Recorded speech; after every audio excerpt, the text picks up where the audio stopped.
ಆಗ್ಲಪ್ಪ. ಈಗಲಿಗೆ ಕ್ಷಣಕ್ಕಾಗಿ ಸ್ತೋತ್ರ ಅಪ್ಪ. ಈ ದಿನ ನಮ್ಮ ಜೀವನದಲ್ಲಿ ನೋಡುವಂತೆ ಸೌಭಾಗ್ಯ ಕೊಟ್ಟಿದ್ದೀರಿ ಅಪ್ಪ. ನಮ್ಮ ಯೋಗ್ಯತೆ ಇರಲಿಲ್ಲ ದೇವರೇ, ನೀನು ನಮಗೆ ಇಂಥ ಅದ್ಭುತ ಆಶೀರ್ವಾದ ಮಾಡಿದ ಪ್ರಭು.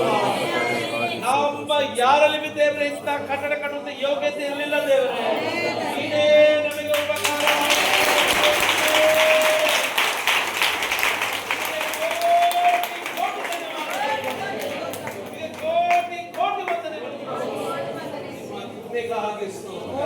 ಅಯ್ಯ, ಇಲ್ಲಿವರೆಗೆ ತಂದಿದ್ರಿ ವಂದನೆ ಅಪ್ಪ. ಮುಂದಿನ ಕರ್ತನೆ ಕಿಟಕಿಗಳಿಗಾಗಿ ನಾವು ಪ್ರಾರ್ಥಿಸ್ತೇವೆ ಅಪ್ಪ, ಡೋರ್ ವಿಂಡೋಗಳಿಗಾಗಿ ಪ್ರಾರ್ಥಿಸ್ತೇವೆ ಅಪ್ಪ, ಮುಂದೆ ವೈರಿಗಾಗಿ ನಾವು ಪ್ರಾರ್ಥಿಸ್ತೇವೆ, ಮುಂದೆ ಗಿಲವಗಾಗಿ ನಾವು ಪ್ರಾರ್ಥಿಸ್ತಾ ಇದ್ದೇವೆ, ಮುಂದೆ ಕರ್ತನೆ ಮೇಲೆ ಆರ್ಸಿಸಾಕೋದಿನ ಪ್ರಭು, ಮಳೆ ನಿಲ್ಲಿಸಿದಿ ಪ್ರಭು ನೀನು, ಮತ್ತು ಲೇಬರ್ಗಳ ಕೆಲಸ ಬೇಗನೆ ಮಾಡುವ ಹಾಗೆ ಮಾಡಿದ ಪ್ರಭು.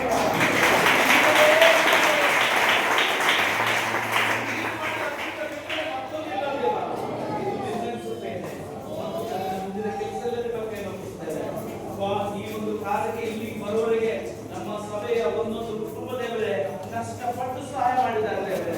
ಅನೇಕ ದೇವರ ತಮ್ಮ ಪ್ರಯಾಸಗಳಲ್ಲಿ ಬಿದ್ದೇವೆ, ತಮ್ಮ ಕೊರತೆಗಳಲ್ಲಿ ಬಿದ್ದೇವೆ. ಈ ಒಂದು ಕಟ್ಟಡಕ್ಕೆ ದೇವರ ಸಹಾಯ ಮಾಡಿ ಕುಟುಂಬಗಳಿಗಾಗಿ ಪ್ರಾರ್ಥಿಸಿದ್ದಾರೆ. ಹಾಗೆ ಅನೇಕ ಕುಟುಂಬಗಳು ಪ್ರಾರ್ಥನೆ ಮಾಡಿದ್ದಾರೆ ದೇವರೇ. ಆ ಎಲ್ಲಾ ಕುಟುಂಬಗಳ ಮೇಲೆ ನಿಮ್ಮ ದಯೆಯನ್ನು ಬರಲಿದೆ.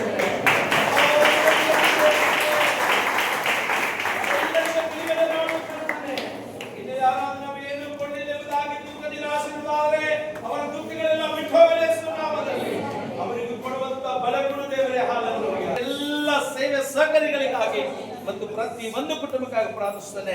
ಇವರೆಲ್ಲರಿಗೂ ಇದೇ ರೀತಿ ಕರ್ತನೆ ಕಾರ್ಯದಲ್ಲಿ ಅಪ್ಪ, ನಿನ್ನ ರಾಜ್ಯದ ಕೆಲಸದಲ್ಲಿ ಅಪ್ಪ, ನಾ ಮುಂದೆ ನಿಮ್ಮ ಮುಂದೆ ಆಗಿದ್ದೇವೆ, ಸಪೋರ್ಟಿಯಾಗಿ ನಿಲ್ಲುವ ಹಾಗೆ ಸಹಾಯ ಮಾಡು ಪ್ರಭು.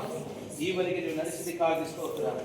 ಮುಂದೆ ಬಿದ್ದೇವರ ಅದ್ಭುತವಾಗಿ ಈ ಕಾರ್ಯ ಸಫಲ ಆಗಲಿಕ್ಕೆ ನೀವು ಕಾರ್ಯ ಮಾಡ್ತಿರೋದು ಮುಕ್ತ ನಿಮ್ಮನ್ನೇ ಹೆಚ್ಚಿಸ್ತಾನನ್ನು ತಗ್ಗಿಸಿಕೊಳ್ತಾ ಯೇಸು ಕ್ರಿಸ್ತನ ಹೆಸರಿನಲ್ಲಿ ಪ್ರಾರ್ಥಿಸಿ ಬೇಡಿಕೊಳ್ಳುತ್ತಾನೆ ನಮ್ಮ ತಂದೆಯೇ. ಹಲ್ಲೆಲೂಯಾ. ಎಲ್ಲರೂ ಹಾಲೆಲೂಯಾ.